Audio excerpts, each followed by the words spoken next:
Un caso de una nena de 18 meses afectada por un síndrome urémico hemolítico que a punto de partida de una diarrea. No hemos podido todavía determinar en realidad los cultivos en este hospital de la materia fecal de la menor.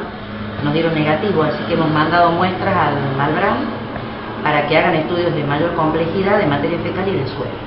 ¿Se ha podido detectar cómo ha llegado este cuadro hasta Y no tenemos germen, porque la mayoría de los cuadros de síndrome urémico están ligados a la bacteria Escherichia coli, pero puede haber otros gérmenes involucrados. En el caso de esta menor, no aparece en el cultivo, en el coprocultivo que realizamos en el hospital, Escherichia coli. Lo único que aparece son trofozoitos de Giardia, que es una parasitosis. Y como dato de ingesta, lo único positivo que tenemos también es que la menor ingirió una salchicha, pero no tenemos más cosas. Después sí, su diarrea, que fue el motivo por el que ingresó. Bueno, la Nuria está en este momento delicada, diría yo, en estado grave o con pronóstico reservado, pero está estable, hoy está estable. No fue así la condición de ayer, que estaba más delicada. ¿En la unidad de terapia intensiva? Está en la unidad de terapia intensiva, está con asistencia respiratoria mecánica, está con diálisis peritoneal, la parte renal ha mejorado y tiene un gran compromiso de coagulación, que es la otra pata del síndrome urémico hemolítico. ¿De dónde la niña? Es de acá de Capital. ¿Tiene hermano? La verdad que ese dato no te lo puedo aportar porque no lo sé. De la menor sí te puedo decir que está un poquito mejor que ayer, está estable. Ayer estaba en un estado muy delicado, pero el pronóstico sigue siendo reservado, porque estos cuadros son impredecibles. A veces predomina el componente anémico, a veces predomina el componente renal, y bueno. ¿Se le está haciendo diálisis? Está en diálisis peritoneal, ya te lo dije, y está en ARM, en asistencia respiratoria mecánica, con todos los soportes vitales que necesita.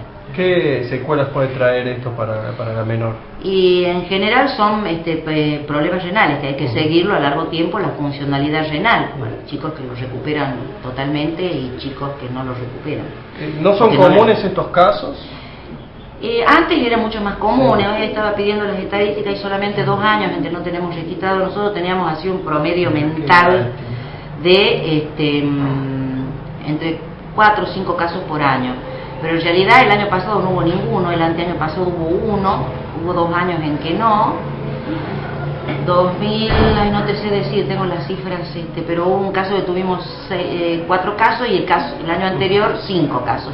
Esto tiene mucho que ver con el tema de diarrea, porque más o menos las medidas preventivas son las mismas, con mayor énfasis en el cuidado de la ingesta de carne contaminada, de carne molida sobre todo, porque lo que hay que hacer es una correcta cocción de los alimentos.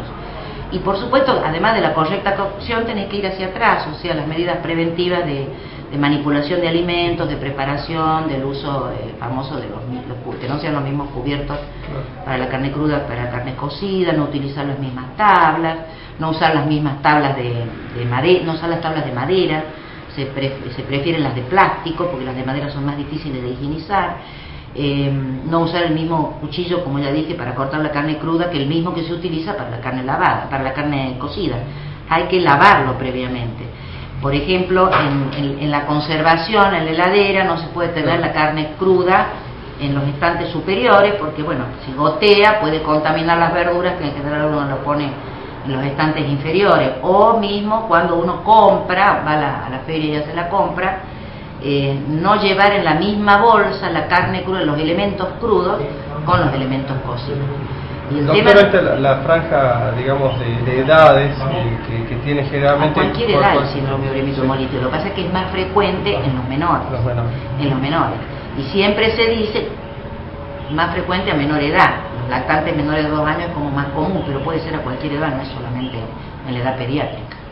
La pérdida de cadena de frío, eso también puede... El tema es la contaminación, todo tiene que ver en la manipulación de alimentos, desde la compra y la elección del alimento, el transporte, la cadena de frío, la manipulación en la preparación del alimento y la conservación. Un alimento cocido tiene que mantener una cadena de frío, por eso siempre a los chicos les decimos es preferible alimentos recién preparados.